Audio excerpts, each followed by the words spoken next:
aí, meus amigos? Tudo certo? Vamos começar agora o nosso curso de improbidade administrativa. A ideia aqui é que pelas próximas 5 horas nós esgotemos todos os assuntos relevantes nesse assunto improbidade administrativa, que é um dos temas mais importantes do direito administrativo, tá? Eu estou gravando essas aulas agora na sequência da promulgação da Lei 14.230, que é a lei que reformou a improbidade administrativa. Mas esse curso não é só sobre a nova lei, tá? Esse curso abarca tudo que há de relevante em improbidade, inclusive o que já havia anteriormente. Por isso que nós veremos aqui muita jurisprudência do STJ, tá? Tem muita coisa que o STJ decidiu ali nos últimos 5, 10 anos e que não são modificadas pela nova lei. Inclusive tem algumas coisas que foram consolidadas pela nova lei, já conforme a jurisprudência do STJ, tá? Então, só repetindo para ficar bem claro para todos, esse curso não é sobre as novidades. Esse curso é sobre improbidade como um todo. A ideia aqui é bem simples, é que você nunca mais erre uma questão de improbidade em qualquer prova, em qualquer concurso e tenha muita facilidade, inclusive, para trabalhar com o assunto na prática, tá? Então, embora nós vamos estudar aqui fundamentalmente a Lei de Improbidade Administrativa, a 8.429, nós também veremos alguns outros aspectos de outras normas, tá? Especialmente o Código de Processo Civil, quando a gente entrar na parte mais processual, um pouquinho de Código de Processo Penal e alguns poucos aspectos em outras leis, tá? Por que isso? Porque a ideia é te dar uma noção realmente global e completa do Instituto, tá? Por vezes, para ter essa noção completa no direito, a gente acaba tendo que ser um pouquinho interdisciplinar e pegar conceitos de outras áreas, tá? Faz parte do jogo, é o normal de um estudo jurídico bem feito, ok? Então vamos lá, a gente vai começar agora e começar como sempre devemos começar qualquer assunto no direito, pela Constituição Federal, tá? Vamos ver o fundamento constitucional para a improbidade administrativa. Tá aqui, ó, na Constituição, os atos de improbidade administrativa importarão a suspensão dos direitos políticos, a perda da função pública, a indisponibilidade dos bens e o ressarcimento ao erário, na forma e graduação previstas em lei, sem prejuízo da ação penal cabível. Já nesse conceito constitucional tem alguns aspectos relevantes para a gente ficar atento. O primeiro deles é que a improbidade administrativa não se confunde com o direito penal, tá? Improbidade administrativa é direito administrativo, daqui a pouco a gente detalha isso, mas ele é, na verdade, o que nós chamamos de direito administrativo sancionador. Por isso, toda a sistemática de improbidade pega muita coisa emprestada do direito penal, especialmente os princípios constitucionais que protegem o réu. Tá? Por quê? Porque o direito administrativo sancionador, ele também pega esses princípios. Por exemplo, princípio da legalidade, princípio da proporcionalidade na aplicação das penas, princípio da irretroatividade da norma maléfica e princípio da retroatividade da norma benéfica. Enfim, toda essa sistemática que costumamos aprender lá no direito penal também funciona aqui no direito administrativo no âmbito da improbidade. Mas improbidade não é crime. Alguns atos, claro, estão tipificados na lei penal e também tipificados na norma de improbidade. Nesses casos, o agente responderá nas duas instâncias. Há alguma correlação aí, nós estudaremos daqui a pouquinho como funcionam exatamente essas correlações, que agora, inclusive, estão regulamentadas na lei de improbidade. Um outro aspecto é, esse parágrafo 4º, ele já previu aqui pra gente quais seriam as penas por improbidade, mas quando formos estudar as sanções que estão lá no artigo 12 da Lei de Improbidade, você vai ver que a pena de multa é uma das sanções pelo ato de improbidade e não está prevista aqui no parágrafo 4º. Por isso é uma discussão antiga, tá? Parte da doutrina chegou a considerar a pena de multa inconstitucional nos casos de improbidade, porque não havia previsão na Constituição. Essa interpretação foi derrotada, tá? O STF entende isso de longa data, já aí há 20 anos essa jurisprudência. O STF entende que, olha só, Esse rol de penalidades é um rol mínimo. Quer dizer que a lei tem que ter no mínimo essas penas, mas pode fixar outras que sejam coerentes com a sistemática, como é o caso da multa.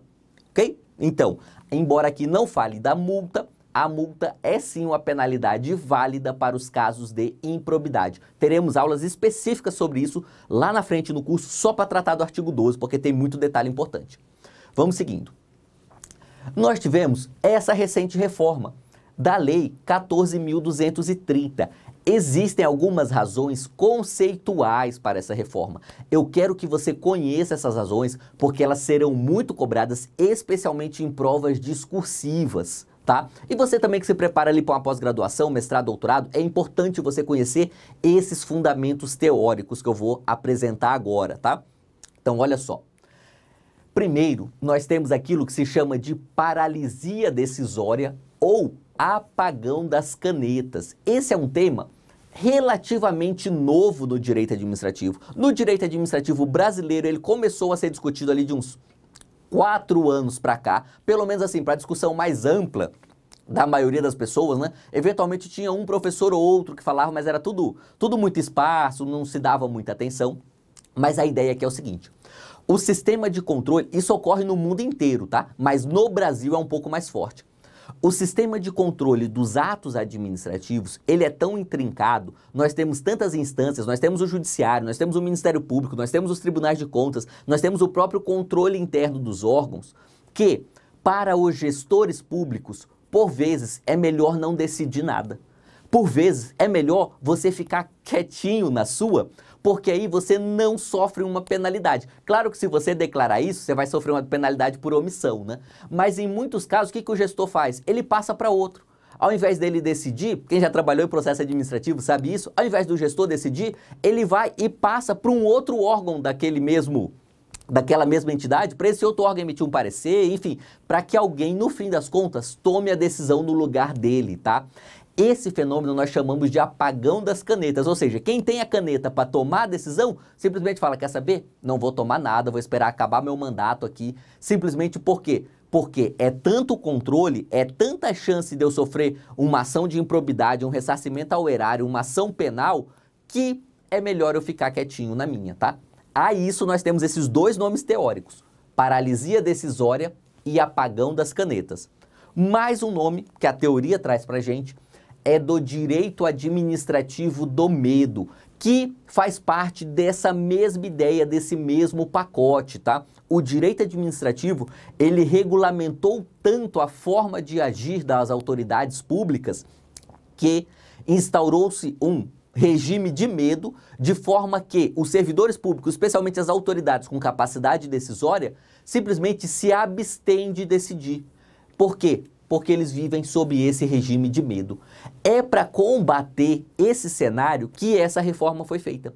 Essa reforma foi feita justamente para tentar trazer mais segurança para aqueles que decidem na administração pública. Claro que, do ponto de vista político, pode ser muito questionada as finalidades dessa reforma, porque sim, ela protege bastante aqueles investigados, os réus por improbidade.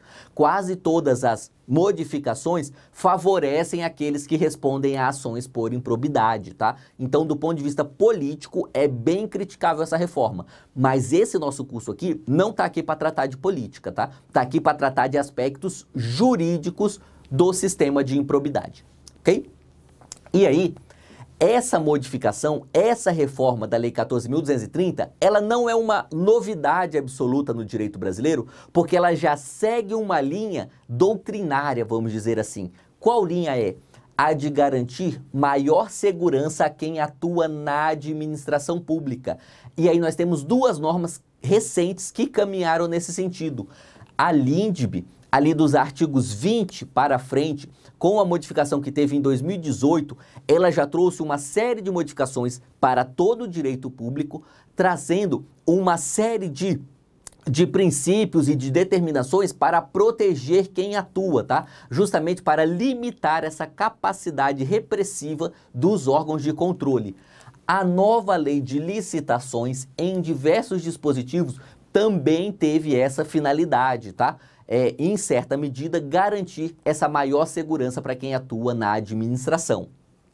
E agora, em virtude dessas modificações, e esse aqui nós podemos considerar que é o principal ponto ali de proteção, vamos dizer assim, aos agentes públicos na nova formulação da improbidade administrativa, o ato de improbidade sempre deve ser doloso, tá? Até o advento dessa reforma, havia possibilidade de ato de improbidade culposo na forma do artigo 10. E depois nós veremos, inclusive, daqui a pouquinho já, a redação antiga desse artigo 10 para você comparar com a nova, tá?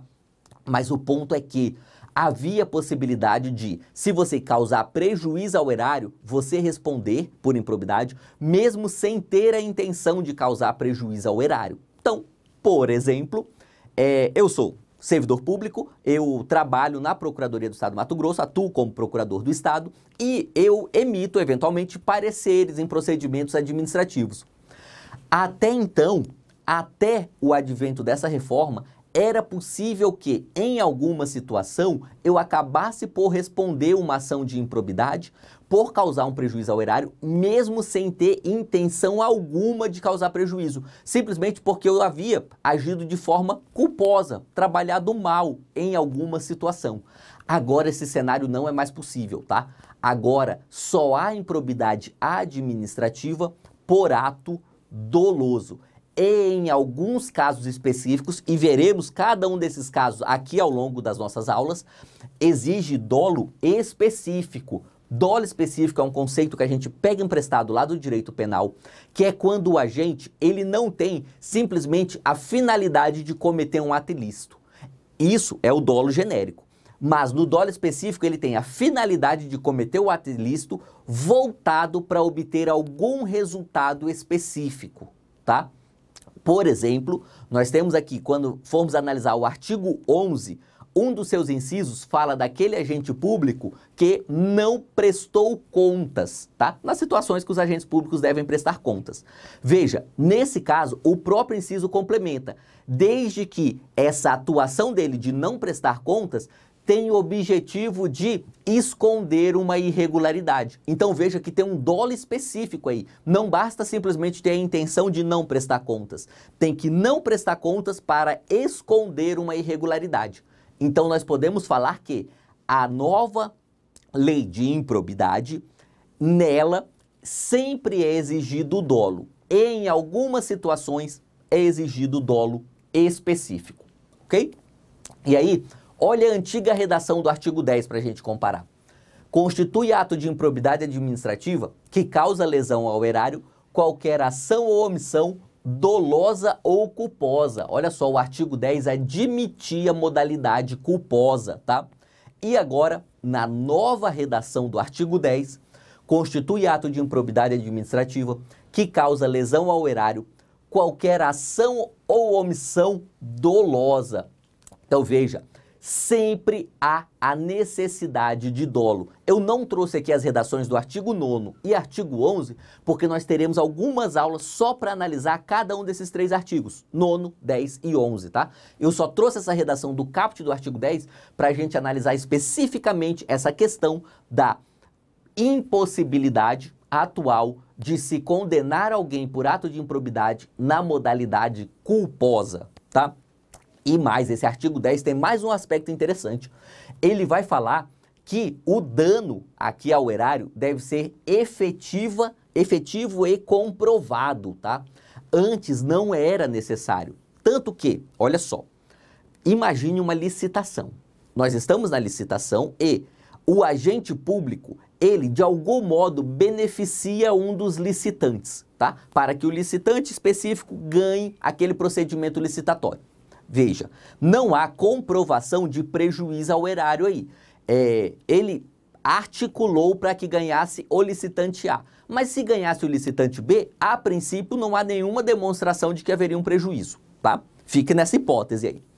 Antes, até essa reforma, ele responderia na forma do artigo 10. Por quê? Porque não era necessário demonstrar o dano efetivo ao erário.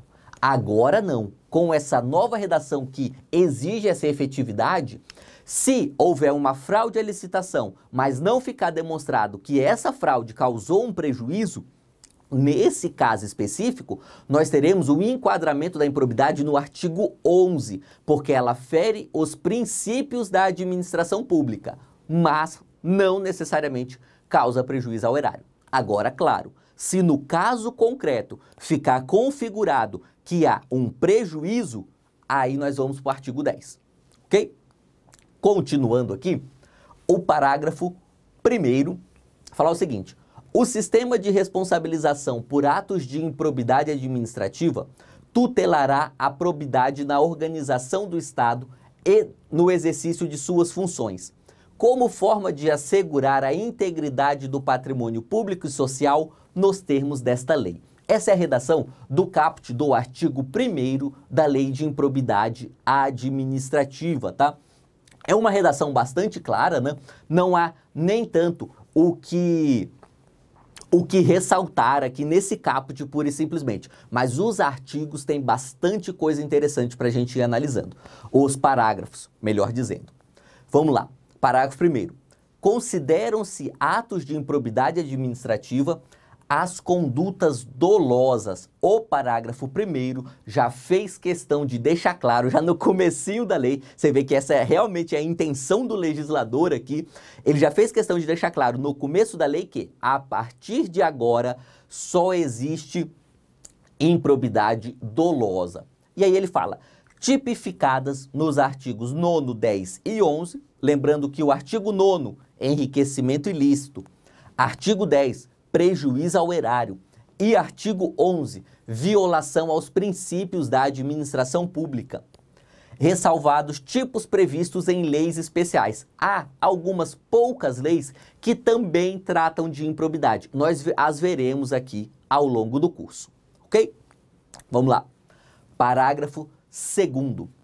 Considera-se dolo a vontade livre e consciente de alcançar o resultado ilícito tipificado nos artigos 9º, 10 e 11 desta lei, não bastando a voluntariedade do agente. Então veja, o dolo aqui, ele não é caracterizado pura e simplesmente pelo agente ter agido com vontade própria, tá? Mas é ter agido com vontade própria na intenção de cometer um ato ilícito.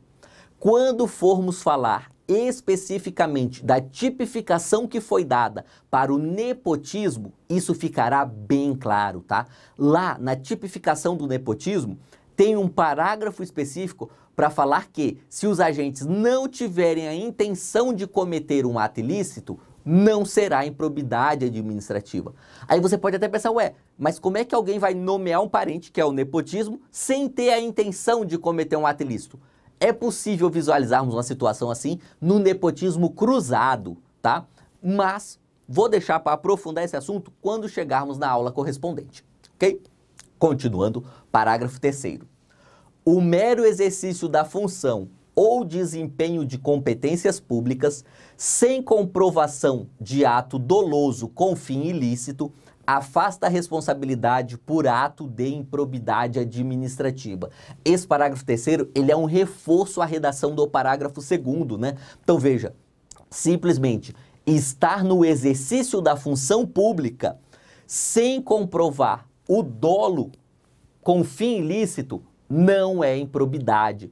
A ideia aqui do legislador foi deixar muito clara essa proteção às autoridades públicas. É falar, olha, se não conseguir comprovar, e aí a gente vai ver que só o Ministério Público agora atua na improbidade para fins de tentar comprovar ilícito.